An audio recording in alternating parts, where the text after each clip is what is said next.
this new bed that I built up in the shelter here it's a lot better.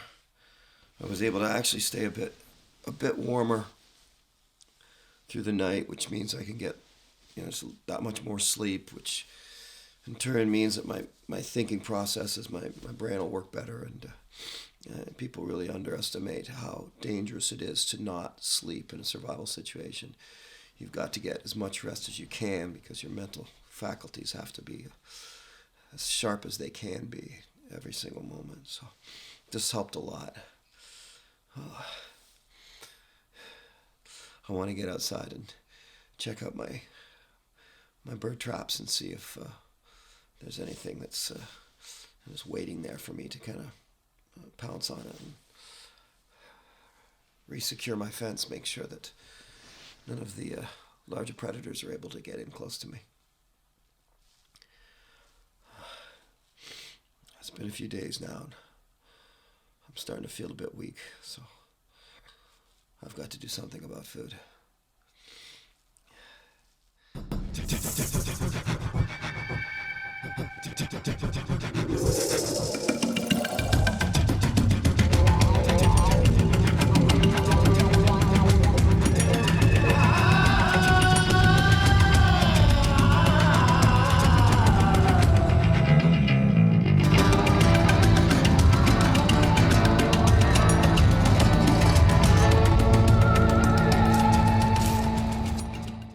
All right, in any survival situation, what you really want to do is you just want to go home.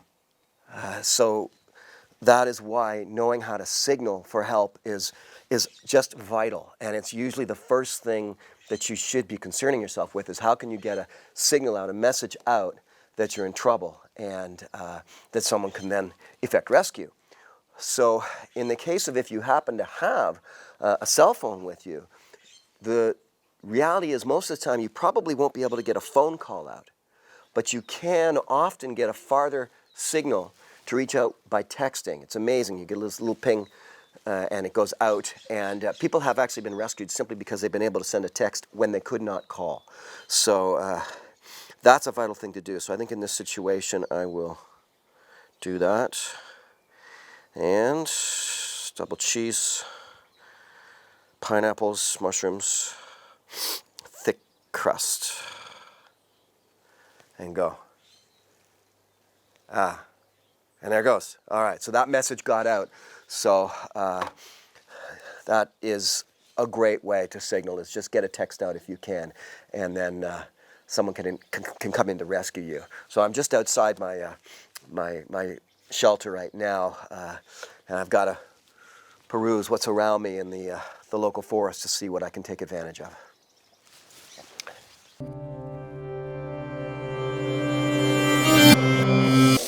Okay, so this is actually a tremendous find. I mean, you can go about a good 10 days without food, and even longer. You'll become pretty lethargic, but without water, 24 hours, 48 hours, 72 hours, and it gets to become pretty desperate around then. I found several fresh running streams like this in a very short distance. So this will be, oh, that's good. What a difference this makes.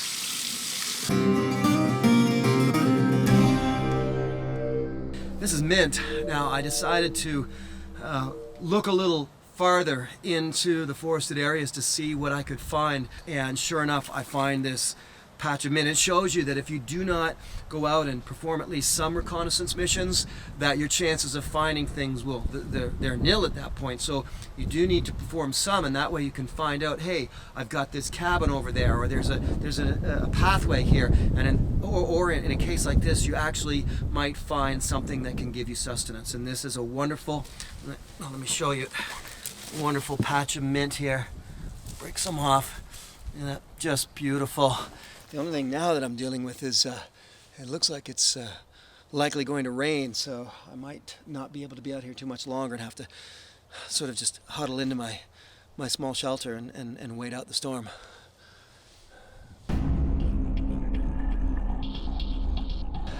I decided to come up into the forested area here a bit, just to see what else I can find, but this may have been a big mistake. Look, I'm gonna have to get out of here.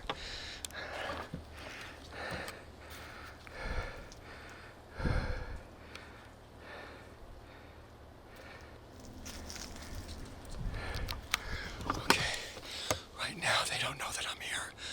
They can't see me, and I'm downwind of them. And that's something that you must be, is downwind from a predator. If they can smell you, they know you're there. It's as simple as that. So I've circled around here to get a look, but I'm gonna have to be careful because there's actually 2 of them, and it makes it extremely dangerous. These are potentially the most dangerous animals in this region. I know people get worried about different major predators. These ones seem unassuming, but they are responsible for more human deaths than any other creature on the planet. Yeah, their looks are misleading. Oh no! Oh no! Oh shit! Oh no!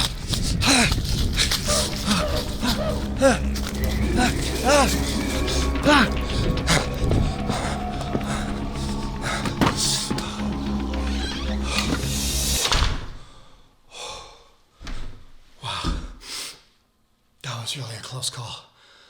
Way too close for comfort.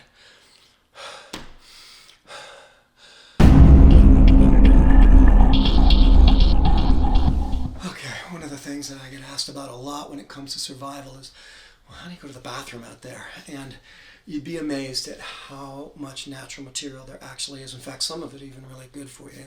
And materials like sphagnum moss, for example, or just sometimes just basic leaves. You want to be careful though, because you don't want to be doing your business and then using poison ivy or something like that.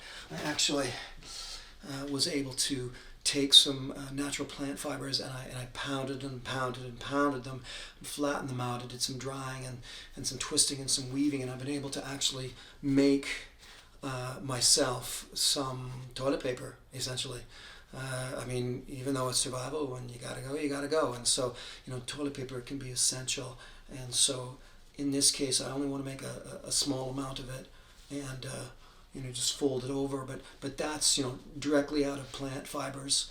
It only took me about a half an hour to procure and to make. So you see, even in a survival situation, you can still find comfort if you just utilize a little bit of your ingenuity.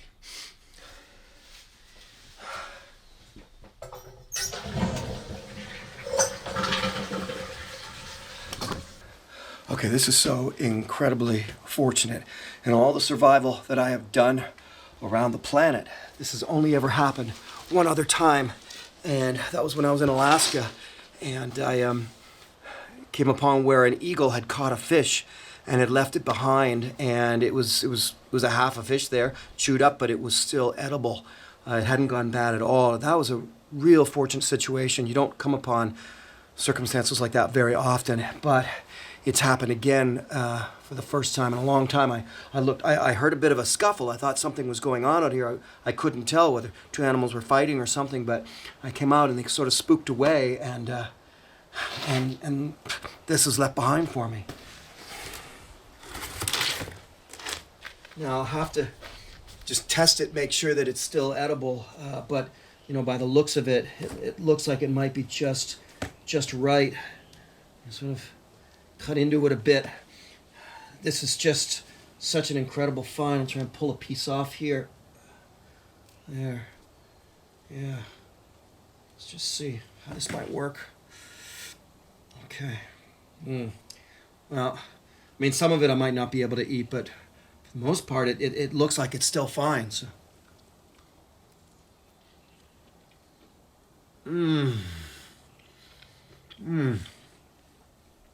Oh my gosh. It's obviously the result of some sort of animal skirmish, and this one, came out on the bottom end. It's been left here in pieces, but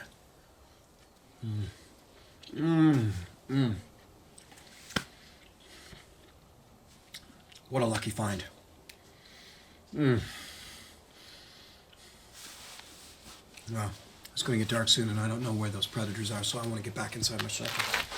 But I'm taking this with me.